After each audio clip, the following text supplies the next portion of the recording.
Ma chérie, bonjour. Bonjour Claire. Nous sommes aux Ateliers Atlas, deuxième édition du Festival international du film de Marrakech. D'accord. Et vous êtes venu présenter un projet long métrage fiction qui s'appelle Zaïria. Ouais. Est-ce que vous pouvez nous dire de quoi ça parle?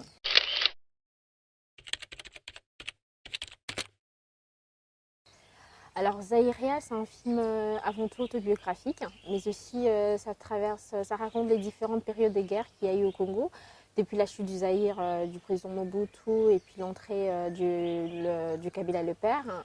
Et voilà, donc c'est un peu un film qui va retracer un peu l'histoire du Congo, mais du point de vue de cette famille qui traverse toutes ces difficultés des guerres et qui cherche à s'en sortir pendant ces guerres. Voilà, c'est pas forcément un film de guerre, mais c'est un film de survie où on est avec cette famille et cette population qui tend de s'en sortir. Voilà. Alors, on vous a connu dans le réseau des festivals à travers Makila, votre premier long métrage fiction.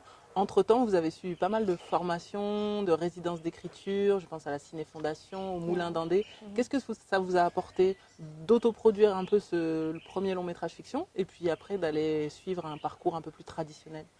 Ben oui, ça m'a beaucoup apporté déjà parce que moi je suis autodidacte, donc j'ai appris le cinéma un peu dans l'état comme ça, faisant des recherches sur internet, mais avec ces ateliers et aussi ces résidences d'écriture, ça m'a vraiment apporté parce que j'ai palpé les cinémas et puis j'ai rencontré beaucoup de professionnels, ça m'a un peu professionnalisé en quelque sorte et puis ça m'a donné un peu d'ouverture d'esprit, comment développer mes prochains projets un peu de façon un peu professionnelle aussi et puis voilà, aujourd'hui je me sens un peu déjà quand j'arrive déjà à parler comme ça, avant j'avais du mal à parler déjà comme ça, donc ça m'a ça m'a donné la force de tenir et puis de continuer, comment avoir un peu du recul parce que je traite souvent de projets un peu personnels et donc maintenant je sais avoir du recul pour traiter des projets qui me tiennent à cœur.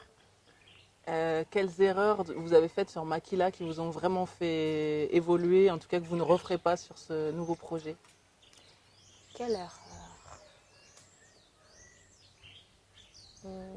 Produire seul. C'est vrai? Ouais. Pourquoi? Ben, parce que je pense que déjà les cinémas, c'est un métier où il faut travailler avec, c'est un travail d'équipe.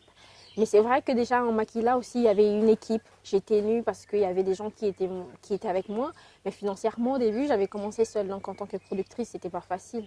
Et donc ces films, je ne peux pas m'hasarder à produire ça seule. Et donc voilà, je ne peux pas. Quoique les cinémas, ça demande déjà ça. Mais aussi parce que c'est un film qui demande forcément qu'il y ait des partenaires et tout ça parce que c'est un film que je voudrais que ça traverse les frontières. Qu'est-ce que ça représente pour vous d'être aujourd'hui à Marrakech, au Maroc, pour présenter un projet de République démocratique du Congo?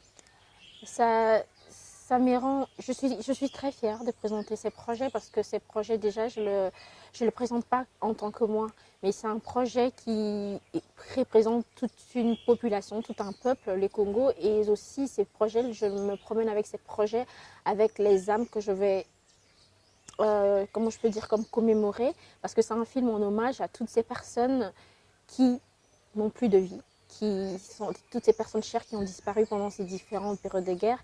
Et je suis là parce que je suis comme une voix pour ces personnes. Et donc je suis très honorée.